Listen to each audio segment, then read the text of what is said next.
Pour les Chinois de Chine et pour ceux qui ont quitté l'Empire du Milieu, comme notre pays d'Asie, tels que le Cambodge, le Vietnam ou le Laos, eh bien, ce 2 février est un jour très important.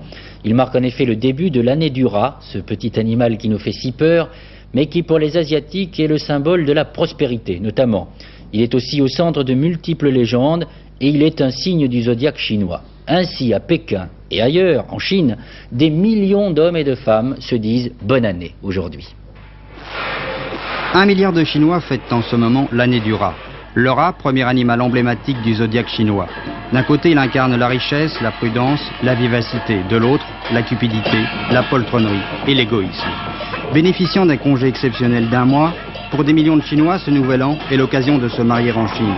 Conséquence directe en cette période, c'est l'affolement pour les responsables du planning familial chinois. Des centaines d'équipes de médecins sillonnent villes et villages pour donner des conseils et rappeler aux Chinois qu'ils sont déjà 1 milliard. Deuxième préoccupation du côté du ministère des Transports, 600 millions de Chinois voyageront pendant cette période. À Pékin, des centaines de spectacles, opéras, théâtres, danses seront proposés. Mais il y a une autre tradition auquel les Chinois sacrifieront. Ce soir, des millions et des millions de pétards éclateront dans toutes les cours et rues de Chine. Paris essentiellement et quelques grandes villes de province accueillent, vous le savez, des Asiatiques pour la plupart arrivés chez nous après avoir fui sur les boat people. Eh bien ceux-là célèbrent aussi l'année du rat et se préparent aux agapes de cette nuit. Jean-Claude Darigo est allé dans le 13e arrondissement de Paris où la communauté asiatique est très importante. Son reportage. Ils sont près de 100 000 dans les familles chinoises et vietnamiennes installées en France à s'être dit cette nuit et aujourd'hui toute la journée, bonne année du rat. Le nouvel an chinois, le Tết pour les Vietnamiens, est l'occasion de fêtes familiales qui durent 3 jours. 3 jours où l'on mange et où l'on échange des cadeaux et des vœux.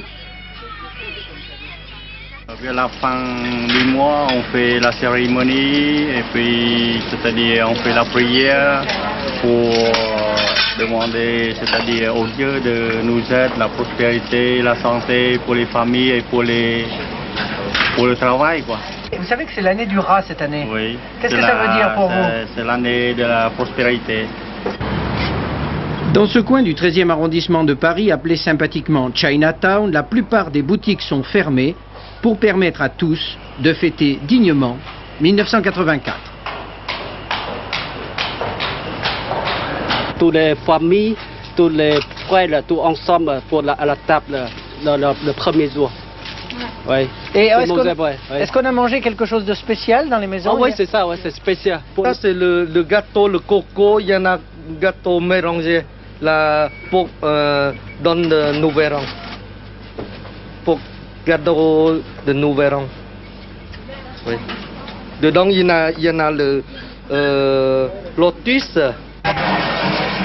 Et comme les Chinois, en plus de leur goût pour la gastronomie raffinée, sont particulièrement superstitieux et amateurs de prédictions, nous aurons en prime et en plus des gâteaux l'horoscope de Madame Hue Ching Tsai Su, la Madame Soleil de Taïwan.